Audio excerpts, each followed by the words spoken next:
Už manęs yra 2026 metų naujas Toyota CHR hybridas, kuris savo pirkėjus prisivilioja savo išskirtinę išvaizdą, o išlaiko mažomis kuro sąnaudomis. Šis CHR turi 3 variklio pasirinkimus. Pirmasis yra 1.8 hybridas, kuris varo priekinius ratus, tada yra 2 litrų hybridas, kuris varo visus 4 ratus ir 2 litrų plug-in įkraunamas hybridas, kuris varo priekinius ratus. Ir Toyota siūlo netgi 10 metų arba 185 000 km garantiją savo šitiem automobiliam, kas parodo, kad jie žiauriai pasitiki savo hybridinėmis sistemomis. Aišku, visus tos 10 metų tu įsipareigoji automobilį aptarnauti jų servizuose, todėl visokie sygiai iš Panevėžio turintis garažą, tau tepaliukų pakeis dėja negali. Todėl šiandien parodysiu, kaip atrodo gyvenimas už tą mašiną, kas man joje labai patinka. Uoga tiesiog. Tada kas taip, švelniai tariant, nelabai patinka. Kodėl tu ant manęs pypsi?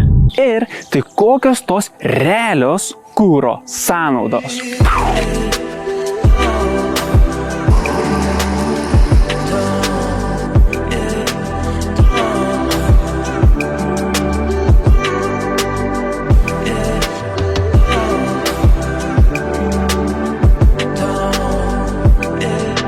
Visų pirma, norėčiau padėkoti iš automobilių savininkui iš Panevėžio, kuris norėjo išlikti anonimu ir leido man šį automobilį paturėti savaitį laiką, su juo pagyventi ir pamatyti, ką jis turi pasiūlyti.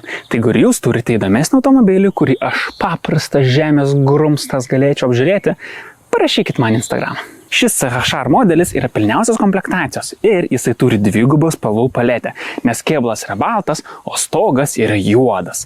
Pigesnėse komplektacijose stogas būna lygiai tokios pats spalvos kaip ir kėbulas, bet jeigu tu nori būti išskirtinis ir turi pinigų, tu gali ją susikomplektuoti taip, kad papildoma spalva dar eitų ir per visą užpakalį, padaranti, kad šitas automobilio dizainas būtų dar labiau išskirtinis gatvėje. Ir kalbant apie komplektacijas, jau yra 3 – Active, Style ir Luxury.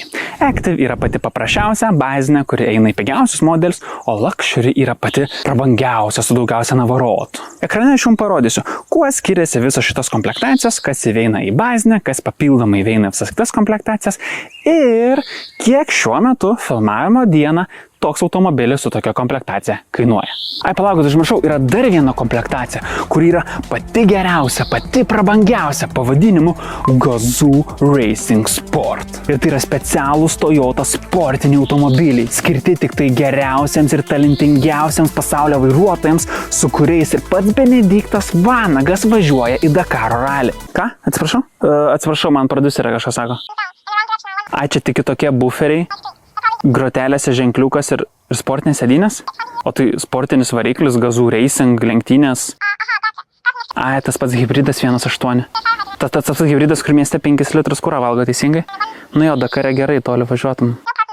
Ir kiek tas papildomai kainuoja? 800 eurų.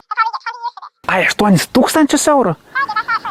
Aš tikiuosi, kad čia su Benedikto Vanagu skaičiuota. Tai šitas variantas turi 2 litrų Atkinson ciklo benzininį variklį, kuris yra sujungtas su eCVT hybridinė greičių dėžė, kuri yra laikoma viena patikimiausių visame pasaulyje. Plius, kas man labai patinka iš šito variklio, gal ne kiek variklio, bet aplinkiai viską, kad čia yra labai daug vietos dirbti ir yra speciali vieta pasidėti įrankius, kad jie nepasimestų kažkur garaže. Ir kol jau esame prie automobilio priekio, pašnekam tą progą biškį apie jo dizainą. Šitas priekio dizainas, kuriuo dar dalinasi keli kiti Toyota modeliai, yra inspiruota ryklio. Ypač va šito šoninės vietos. Ir jis, kaip mato, turi didelės grotelės, kas man automatiškai sako, kad čia yra galinga mašina, nes reikia daug aušinimo. Bet jeigu mes prieinam šiek tiek arčiau, matom, kad realiai 80% iš tų grotelių yra fake. Čia yra tiesiog uždengtas plastikas. Tai realios grotelės, kurios skirtos aušinimui, tai yra šitas gabaliukas ir šitas gabaliukas. Žinom, ir čia pačioj. O daugiau čia viskas yra padaryta dėl dizaino. Bet man labai patinka, kaip jie integravo adaptyvios kruizo kontrolės sensorių, kuris yra čionai. Kaip pas Mersą labai akivaizdžiai matosi, kuris tai stovi čia, jisai tikrai labai gražiai susilieja bendrą dizainą ir nerežia man akies. Šiaip, kai aš pirmą kartą pamačiau šitas mašinas kelyje, aš pagalvojau, blemba, čia tai kosminis laivas. Bet, kai pamačiau pirmą kartą galą, man iš karto akyse atsirado šitas bičas iš X-Menų. Ir pasakykit man, kad ne jisai inspiravo Toyota padaryti būtent tokį dizainą. Taigi šitos X-meninės lempos viduryje yra užrašas Toyota CHR, kuris naktį užsidega, lygiai taip pat kaip tam tikrų Volkswagen modelių ženkliukas gale. Bet ar žinot, ką reiškia CHR? CHR reiškia Compact High Rider, kompaktiškas ir aukštas. Tai jeigu dar būtų ir gražus, būtų gražus ir aukštas ir valdytų mūsų šalį. Ir visam šitam dizaine yra daug paslėptų tokių elementų, kurie jo savininkui taupo daug kuro. Ką turiu omeny? Pavyzdžiui, šitos durų rankenėlės, jos yra pilnai priglūdusios prie durelių, tam, kad nebūtų užsikišusios ir būtų mažiau vėjo pasipriešimo. Lygiai taip pat nėra galinio valytuvo, per lietų nelabai matysi pro galinį langą, bet staupysi kuro. Lygiai taip pat visokie langų apiplovimo purkštukai irgi yra paslėpti po kapotu, dugnas irgi yra lygus, tam, kad būtų mažiau vėjo pasipriešinimo. Lygiai taip pat šitie pelekai irgi skirti pagerinti jos aerodinamiškumą. Tai Toyota teigia, kad būtent šitie visi sprendimai autostradoje važiuojant 130 km greičiu 100 km gali sutaupyti apie pusę litro kuro. Su dabartiniam kainom tai čia yra maždaug 16 eurų.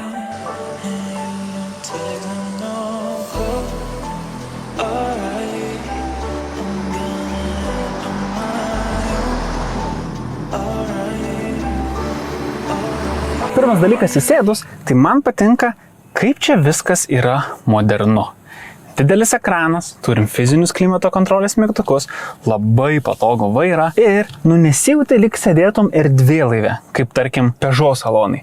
Kas šiaip įdomu atrodytų tokio dizaino automobilis ir Peugeot salonas, tai būtų realiai visiškai kosminis laivas. Pirmas dalykas, prieš sėdant šitą mašiną, ką aš pastebėjau, tai yra šitas durų dizainas, šitas trikampis ir mano pirma mintis buvo, kas čia ir ar jisai skirtas savigynai. Pasirodo ne. Kai uždarai duris, jisai labai gražiai susilieja su visu dizainu ir užpildo šitą visiškai gražią liniją.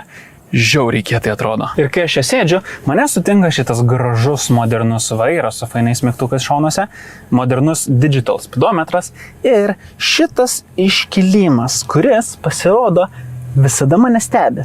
Kas yra?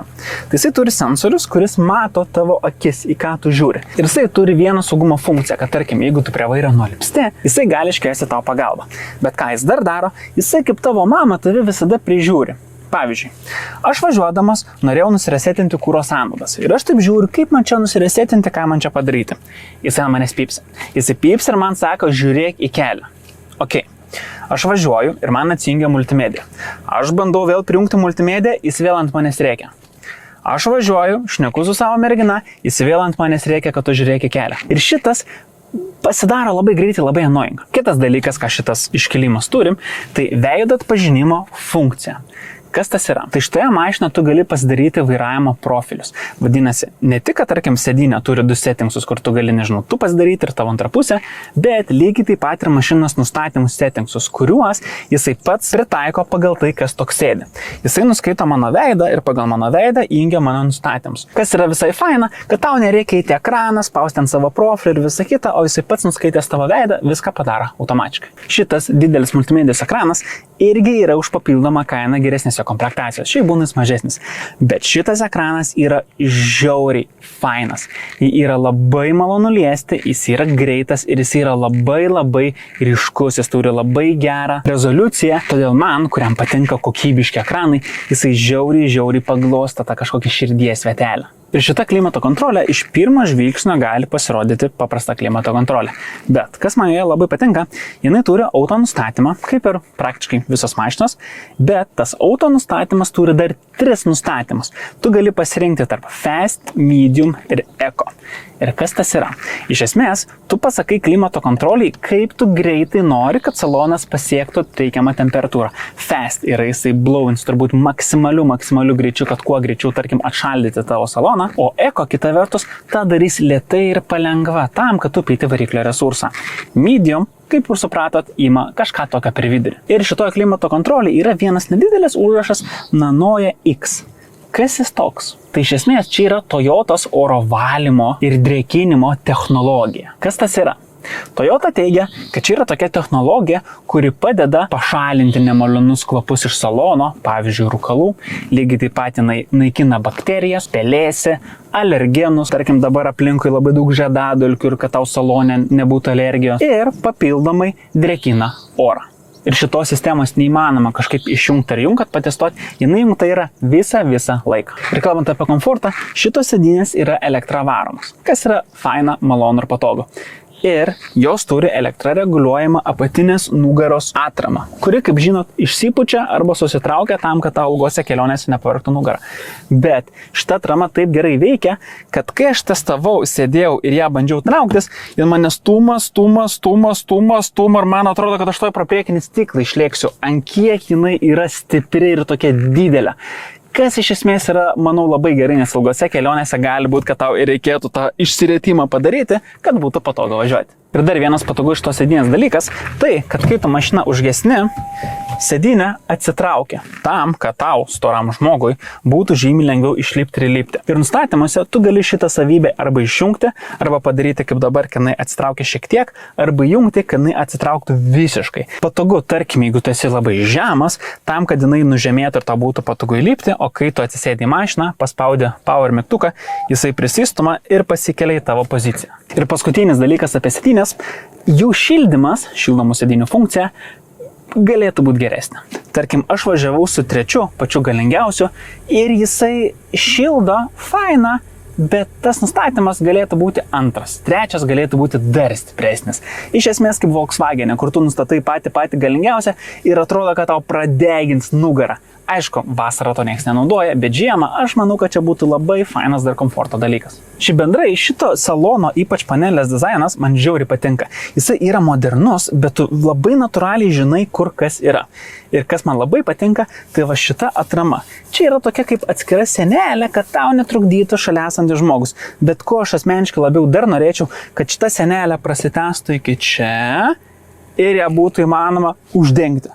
Tam, kad keleivis man neknystų proto, kaip vairuoti. Per vidurį turime labai standartinę bėgių perrengimo rankenėlę, kuri veikia iš esmės kaip visose Toyota modeliuose. Papildomai turim Drive Mode pasirinkimą, kuris yra Eco, pats ekonomiškiausias, Normal, Sport ir individualus, kurį tu gali pats susikustomizinti. Ir aš šiek tiek žaidžiau su tuo individualiu nustatymu, norėdamas pažiūrėti, ką jis gali tau pasiūlyti. Tai iš esmės jisai keičia tik du nustatymus. Pirmas yra vairas, ar jisai yra normal režime ar sport režime, ir gazas, ar jisai yra eko režime, normal ar sport režime. Ir klimato kontrolė, ar eko ar normal, bet aš manau, kad tu visada nori, kad būtų normal režime. Bet vairas, aš jį buvau perjungęs į sportą ir į normal, važiavau taip. Ir nepajaučiau kažkokio didelio skirtumo. Bet teoriškai tu gali pasidaryti taip, kad tarkim gazas būtų kaip eko, kad tu spaudi jo nemažai ir mašina labai švelniai važiuoja, bet vairas būtų sunkesnis ir toks tight, jeigu tu aišku to nori. Tai čia yra bevėlė Android Auto sistema, kuri automatiškai prisijungia prie tavo telefono ir tu gauni muziką, vaizdą ir kitas programas. Bet aš nesuprantu, ar mano telefono problema, ar čia kažkano problema yra, bet per 1 valandą važiavimo man 3 kartus atsijungė Android Auto. Važiavau kitą dieną ir vėl jinai atsijunginėja. Ir tu jauti, kad tai bus, nes tau pradeda trūkčiot muzika. Vadinasi, ryšys kažkaip blokuojasi. Nu va, vėl ką tik važiuojant pradėjo trukinėti muziką ir tiesiog išsijungė mano Android Auto telefonas. Nu what the fuck, ir va dabar vėl jisai prisijungė kaip nieko. Nu kodėl tu taip darai? Ir aš nesuprantu, dėl ko tas yra. Ar mano telefonas lievas, ar kažkoks softas čia yra įdiegtas, bet labai nestabilus tas Android Auto. Aišku, aš manau, kad jeigu šiaip prijungčiau tiesiog į telefoną, jisai būtų stabilesnis. Bet wireless Android Auto, man paliko labai nefainą įspūdį. Šiaip kalbant apie nefainą įspūdį, šita mašina, kaip ir minėjau, yra realiai aukščiausios komplektacijos. Luxury. Jo, yra GR sportas, bet tenai yra buferiai, 360 kamera. Ir viskas. Ta prasme, dėl argumento sakom, kad čia yra pilna komplektacija, ne? Bet šita mašina turi ne 1, ne 2, ne 3, o 4 tuščius mygtukus.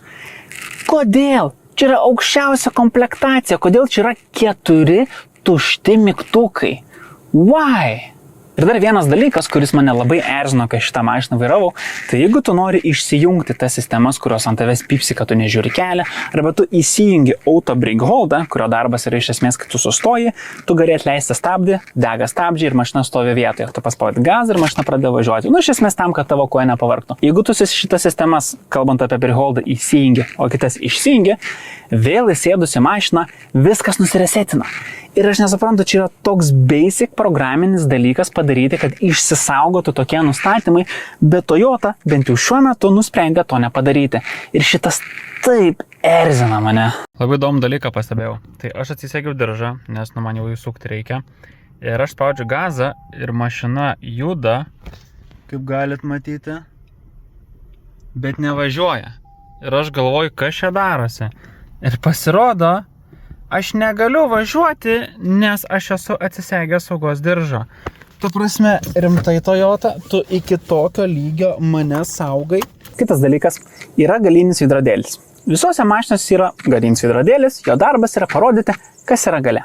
Bet šitos mašinos galinis veidrodėlis dar papildomai turi ekraną, kuris atsiranda, kai šitą mygtuką pasukai save. Ir tada tu matai visą vaizdą, kuris yra už tavęs.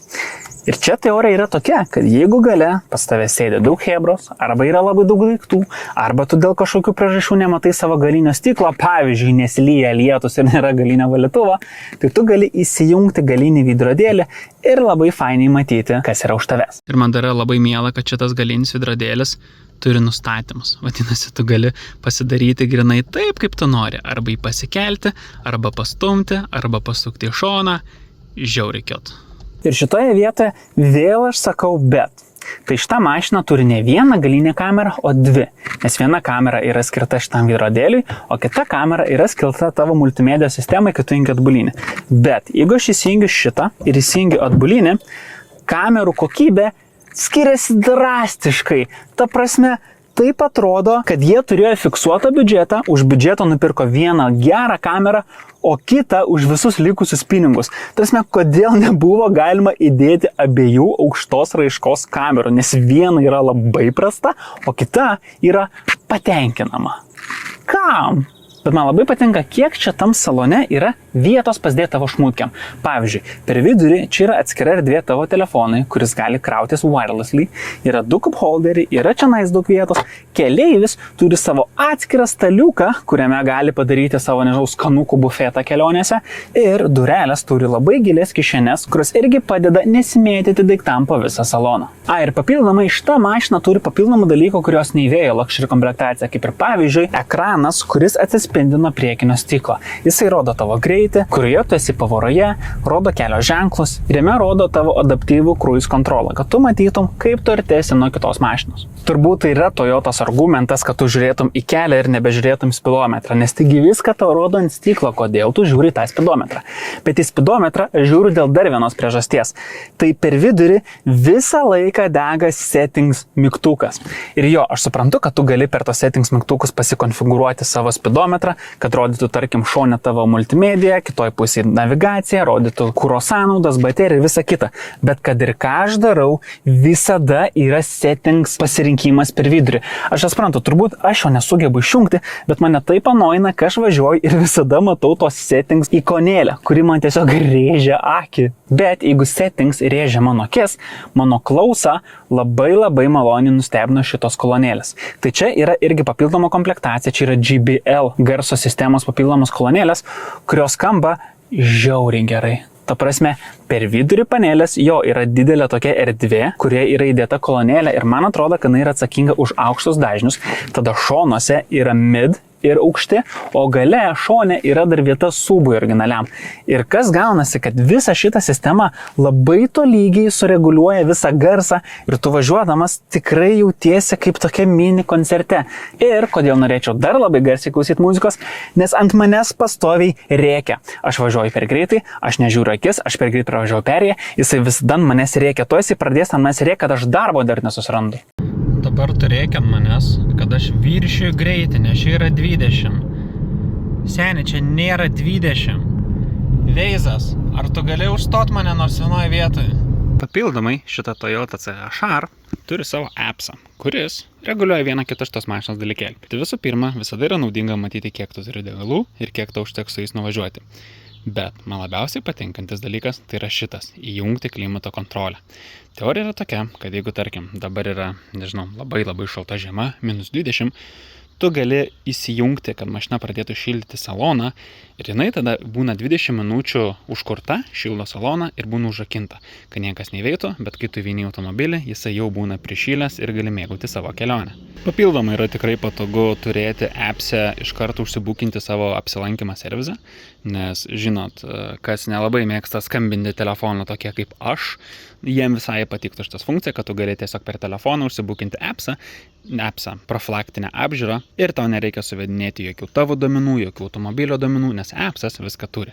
Ir kitas dalykas, čia vėl pamini tą patį, ką minėjau video pradžioje, kad Toyota draudimas galioja 10 metų. Dar vienas Toyota appso pliusas yra tas, kad tarkim dabar, jeigu aš noriu nueiti į šią krautuvę, o laukia yra labai karšta, aš galiu automobilį palikti, išeiti ir palikti, kad veiktų klimato kontrolę, kad aš grįžtu į mašiną ir čia yra vėsu ir faina.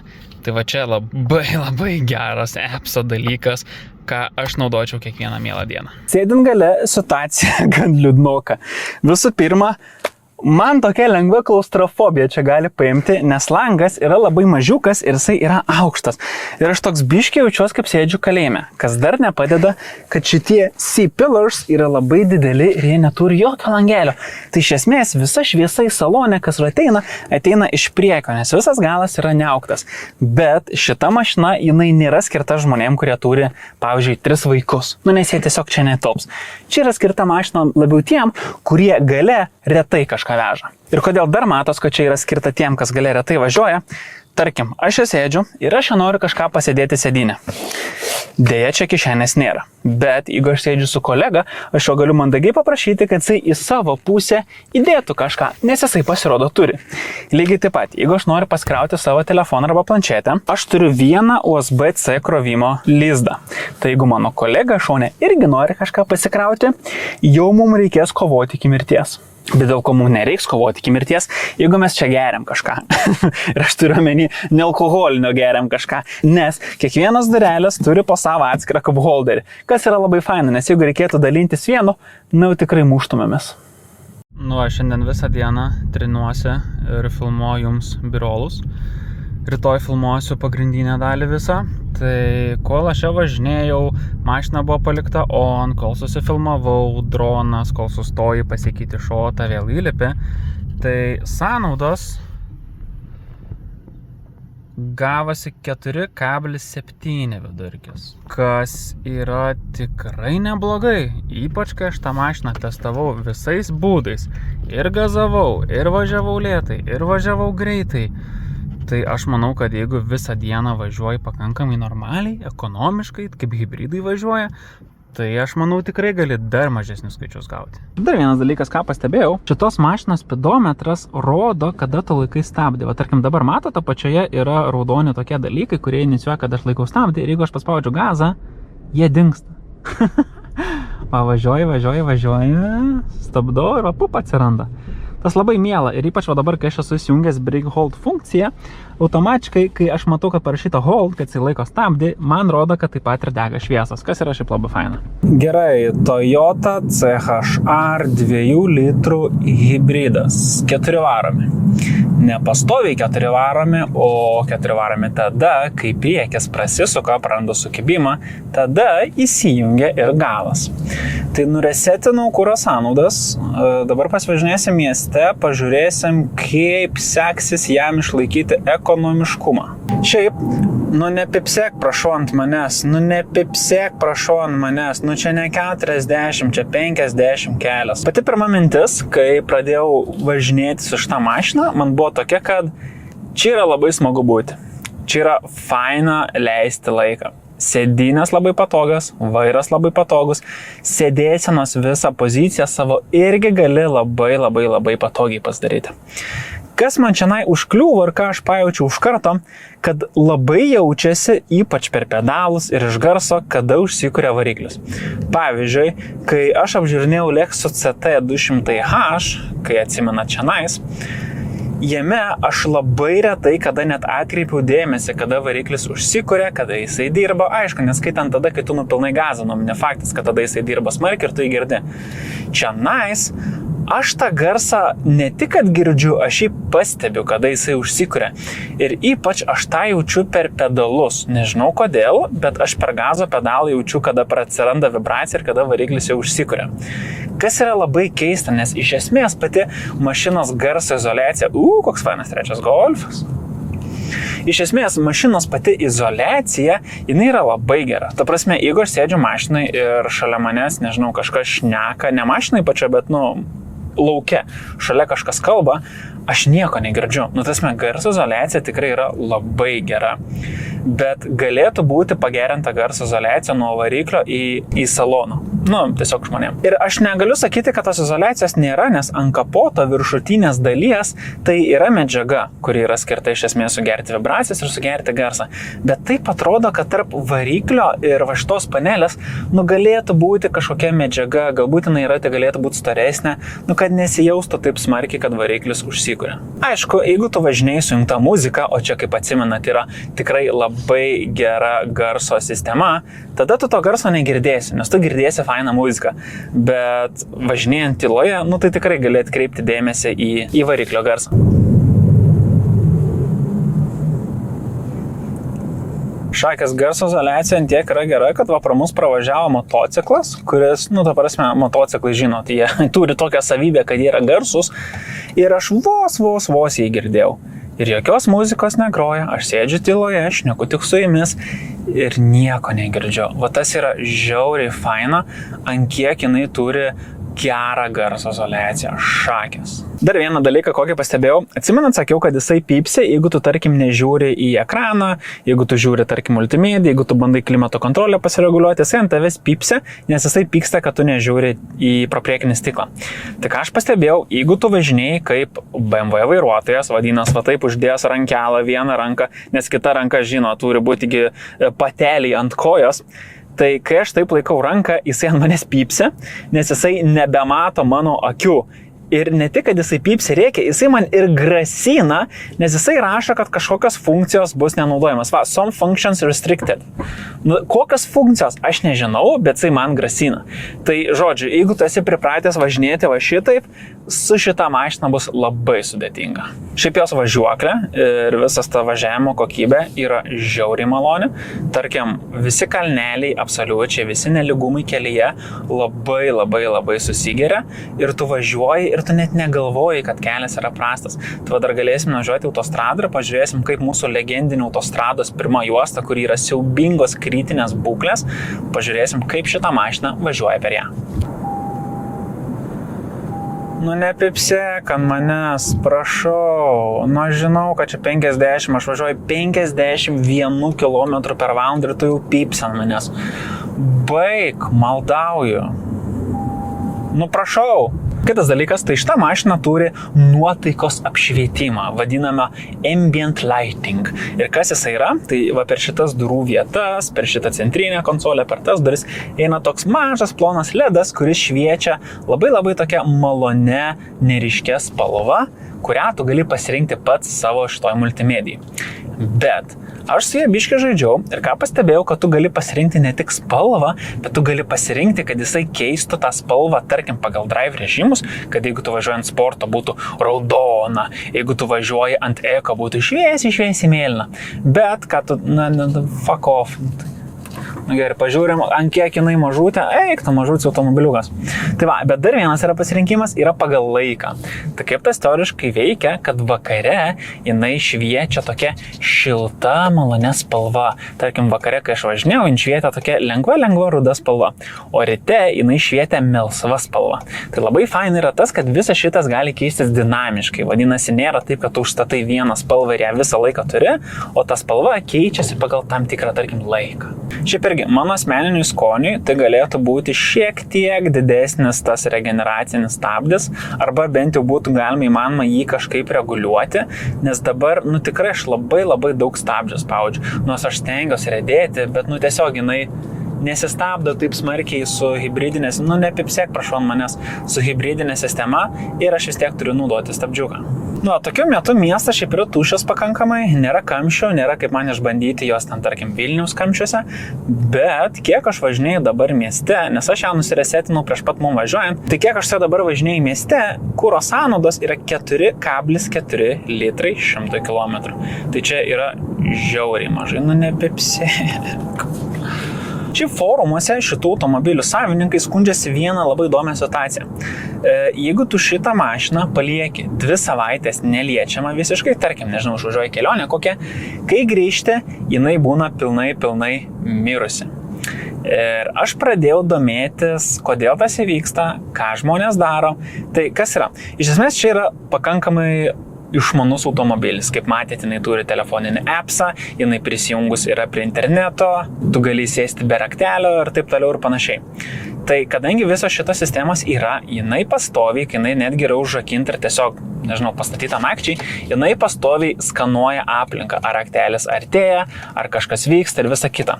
Ir jeigu tu ilgai esi ją palikęs, tos sistemos, kurios pastoviai skanuoja, jos išsiurbia tavo akumuliatorių.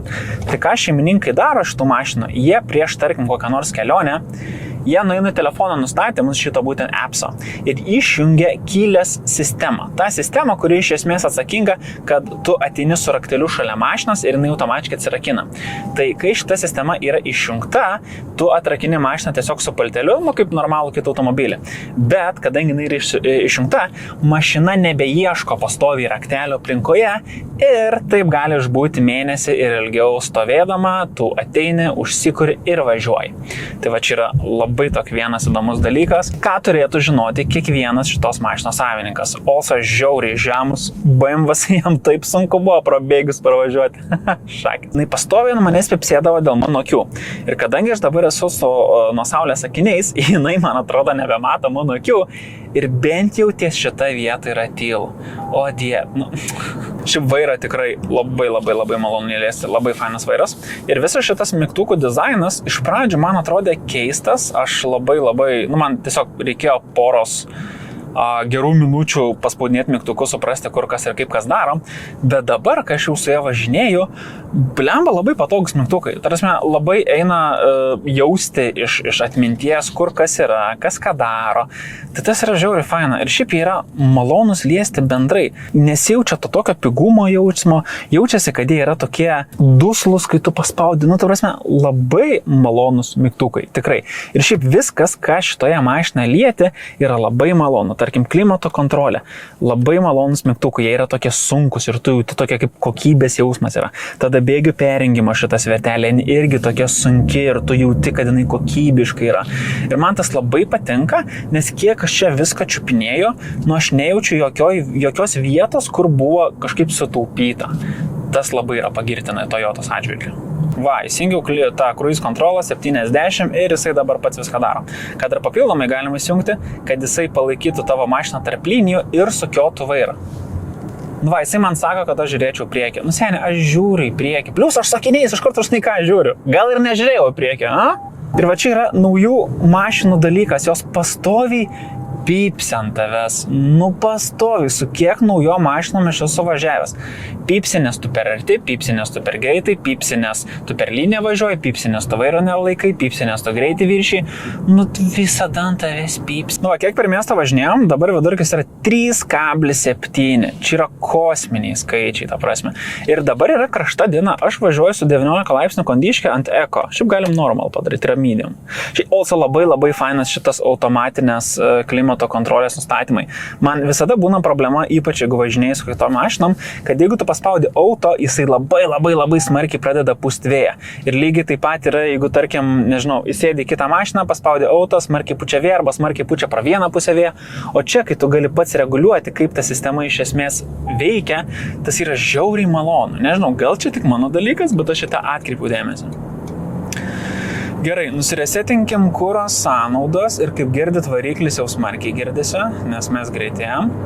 Tai mieste gavosi 3,7, dabar važiuokime kokiu 100 ir užstatykim autopilotą. Ir dabar jisai laiko mane tarp juostų ir sukioja vairą. Aišku, jisai tą daro ne visą laiką. Kars nuo karto reikia tą vairą pasukioti. Nes jeigu to neprašytų, čia būtų ne Toyota, o Tesla. Tai va, važiuojam 100, garso izoliacija tikrai nėra bloga, padangos girdisi minimaliai, nes aš manau per video, kad girdėsis geriau, bet ne šiaip kelias, va dabar grinai iš to vietą yra biškai prastesnis, bet šiaip padangos girdisi tikrai minimaliai, bet kas gerai girdisi, pro čia kažkur pro durų kampučius biški vėjas, bet turbūt tas yra vis tiek normalu, nors šito dalyko tu niekaip nepakeisi. Nu jo, prisistabdė šiaip labai švelniai, tikrai, nebuvo to tokio, kur šitaip, prisistabdė labai švelniai. Aš dabar klimato kontrolę iš 20 pasidariau 21 ir kol tą dariausi, nuo manęs supepsėjo, kad žiūrėk į kelią. Nu kaip fucking annoying šitie dalykai. Ir kas svarbiausia, jeigu būtų įmanoma juos išjungti ir jie neįsijungtų, kai tu vėl užkuri mašiną, nu būtų ledas. Bet dabar, kai tu pastoviai turi pats jį išjunginėti kiekvieną kartą lipus, nu that sucks. Jo adaptyvus cruise kontrolas veikia labai švelniai. Aš esu važinėjęs tokio mašinom, kur jisai labai smarkiai deda ant stabdžių, paskui labai smarkiai gazuojasi, bet čianais daro labai švelniai viską. Ir aš specialiai esu užstatęs mažą distanciją, kad jisai kuo agresyvesnis būtų iš esmės, nes tolimoje distancijoje tai jis gali iš toli pradėti stabdytis, o dabar jis turi labai gerai apsiskaičiuoti, kiek jam dėti stabdžią. Tai labai kol kas įspūdinga šita sistema. Tai dabar važiuojant 90, kai autopilotas yra užstatytas 100, kuro sąnaudos yra 5,2. Wow. Ta prasme, kuro sąnaudos yra wow. Ir kas svarbiausia, kai aš šitą mašiną pasiėmiau, jos vidutinės kuro sąnaudos, man ką kompiuteriukas rodė, buvo virš 7 litrų. Ir aš, kai pradėjau ją apžiūrinėti, mano pirma mintis buvo, blemba, kaip jinai gali tokias aukštas kuro sąnaudas turėti.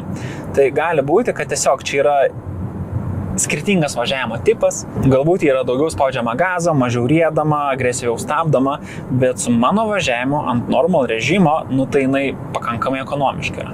Dar vienas dalykas, kai apžiūrinėjau Lexusą, aš sakiau, kad man labai patiko važinėti ant B raidės ir jinai labai daug iš esmės generuoja tau atgal į bateriją. Ir aš šiek tiek pradėjau researchinti apie tai, pažiūrim, audinė stabdosi, jis irgi stabdosi. Šiaip labai švelniai stabdosi, tikrai aš būčiau irgi taip stabdęs, o dabar aš esu pasiruošęs pats stabdyti, bet čia jisai stabdosi, dabar aš pats stabdau. Šiaip jisai stabdosi tokiu intensyvumu, kaip būčiau aš pats daręs. Tai tas yra labai nice. Tai dabar galim išvažiuoti ir paspausti tęsti, pažiūrim, kaip jisai įsigreitės. Labai lėtai kol kas, labai lėtai. Dabar kažkodėl dėjo daug gazo ir dabar sumažino gazą. Įdomi kreivė, nes kai paspaudžiau resume, tęsti autopilotą, jisai taip labai palengva gazavosi, tada dėjo gazo ir tada jau 100. Nežinau kodėl. Bet tas pirminis tai buvo tikrai labai smooth gazavimas. Tai kalbant apie tą B. Tai aš biškai skaičiausi paskui internete, kad jisai regeneruoja labiau, bet kadangi tu daugiau važiuoji į priekį ir tik tada atleidi gazą tam, kad daugiau generuoti energijos atgal, iš esmės bendrai sudėjus rezultatas yra 0. Arba 0, arba netgi dar mažiau, nes tu tiesiog fiziškai gazą daugiau naudoji. Tai savo praeitoje apžvalgoje, kur sakiau, kad su B, man atrodo, gaunasi ekonomiškiau, tai pasirodo ne, aš klydau ir it's fine. Also labai graži Škoda spalva. Ir aišku dar tas, kad Android Auto man atsijunginėja kažkodėl, bet aš nekėjau su savininku iš tos mašinos, jam vyksta lygiai tas pats, jam irgi atsijunginėja Android Auto. Tai gal čia softą reikia updatint, gal čia dar kažkas yra, bet šitą mašiną tą daro. Šiaip, ką aš dar pastebėjau, jin labai agresyviai užsirakina. Aš nežinau, ar jūs girdite tą, kitą atrakinam ir dabar klausykit. Bet čia ne kiek pati spina tą daro garsą, čia kiek, kadangi tos rankinėlės jos eina į kėbulą, tai tas pats suėjimo garsas į kėbulą yra labai stiprus. Nes pirmą kartą važiuodamas aš biškai išsigandau, toks, eikite savo, kas čia vyksta, bet pasirodo čia tiesiog rankinėlės. Na ką, važiuojame autostradą, išbandysim ją ant 130 km/h, pažiūrėsim, kiek gaunasi kuro sąnaudos, kurias va dabar galima kaip tik nuresetinti. Man labai patinka šitas veidrodėlis, šagės. Prasme, kaip yra smagu. Aš nežinau dėl ko, ar dėl to, kad čia tiesiog yra technologija, bet man žiauriai patinka, kad jisai turi ekraną. Labai smagu. Nu ką, gazuojamės iki 130. Variklis gan reikia. Bet normalu. Cruise control unavailable. Kodėl? What? Kodėl unavailable? Kodėl aš negaliu cruise kontrolės naudoti? Cruise control unavailable, see owner's manual. Kodėl man reikia owner's manual pamatyti, kad aš cruise kontrolės jungčiau? What? Kodėl tu man neleidi? Kodėl tu man neleidai autopiloto įsijungti? Cruise control unavailable. Driver... Nu tai kaip man žiūrėti kelią, jeigu tu man rašai, kad aš negaliu naudoti cruise kontrolą? Tai aš noriu cruise kontrolą ir tu man rašai, kas negerai. Ir aš žiūriu, ką tu man rašai ir tada tu man sakai, kad tu nežiūrėk. Tai kaip man įsijungti autopilotą? Nu va, dabar veikia. What the fuck? Aš nesuprantu. Ir aš pripažįstu, kad čia gali būti mano kažkoks niuansas, kad gal aš kažko nežinau. Nu bet parašyk man, ką aš ne taip darau, nu prašau. Kaip matot, mes važiuojam pirmą juostą autostrados ir aš nejaučiu, kad būtų kažkoks labai prastas kelias. Turusme, tikrai nuvažiuoju labai minkštai ir maloniai. Aš šitoj vietoje esu gan nustebęs, nes jinai yra su R19 ratais, man atrodo, kurie yra šiaip dideli. Ir aš galvau, kad jos važiavimas bus biškai kietesnis, bet dėja šitoj vietoje aš klydau ir jinai važiuoja tikrai minkštai. Ir kadangi esame autostradoje, kuro sąnaudos važiuojant 130 km/h yra 6,7 litrai. Tai va čia yra hibridų visas smagumas, kad jie autostradoje valgo daug, o mieste valgo labai mažai. Kur tipo paprastose mašinose būna atvirkščiai, mieste valgo daug, autostradose arba ten 90 keliuose valgo mažai. Bet 6,7 autostradai tai vis tiek nėra daug. Ypač tokiai mašinai dideliai su tiek pribombaso ir kuris sveria tikrai ne 1 toną. Tai gyvenimas su šita Toyota CHR yra labai fainas, jinai padaro viską, ko tu nori, jinai yra labai patogi, jinai yra išvaizdi ir ką atkreipiau dėmesio žmonės, vis tiek tai pasižiūri, nes jų dar nėra daug ir jie nėra pripratę prie tokio dizaino, bet kas svarbiausia, jinai kaip ir teigia, jinai yra labai ekonomiška. Ir tas, aš manau, yra didžiausias pliusas šitos išvaizdžios, gražios ir patogiai važiuojančios mašinos. Taigi parašykite, prašau, komentaruose, ar jūs vairuotumėte tokį Toyota CHR, o jeigu ne, ką pirktumėt už tokius pat pinigus, kaip ir kainuoja jinai. Taigi dabar, kaip visada, palieku jūsų šmykštuku. Ačiū, kad žiūrėjot, aš jūs labai myliu ir iki kitų kartų. Ate.